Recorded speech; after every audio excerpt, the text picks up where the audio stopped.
Demo 10, Objective 5. Today I'll be discussing the flow of blood from the axillary artery and vein to the shoulder, axilla, and the arm. I'm going to remove the clavicle so we can see the blood vessels a little bit better here. Alright, so let's start with the venous blood flow going from the arm to the heart. It's important to remember that the veins of the axilla are highly variable, and I'll be showing you just one possible way we can see these. So superficially and medially, we have the basilic vein that meets up with the deep vein here, which is the brachial vein, to flow into the axillary vein. This occurs at the inferior border of the teres major muscle. And laterally, we have another superficial vein, the cephalic vein, that flows into the axillary vein as well. From there, the axillary vein changes names to the subclavian vein at the lateral border of the first rib. Now let's remove those veins and take a look at the arterial supply.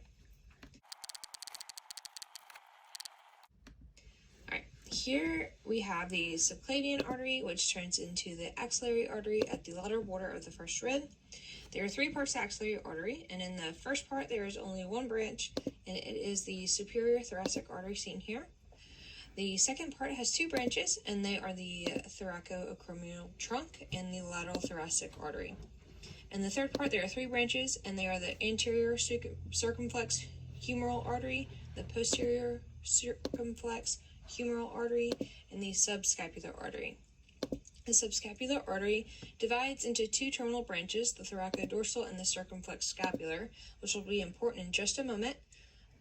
The axillary artery then turns into the brachial artery at the inferior border of the teres major muscle.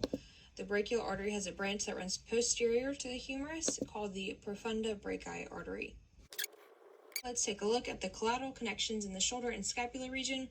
There are four contributors to take note of. So first here we have the suprascapular artery that comes from the thyrocervical trunk that we saw in Unit 2. Next is the circumflex scapular artery, which is a branch of the subscapular artery we just previously discussed. Here we have the dorsal scapular artery, which is a deep branch of the transverse cervical artery. And lastly, the intercostal artery is also anastomosed with the dorsal scapular artery, but unfortunately is not shown very well here.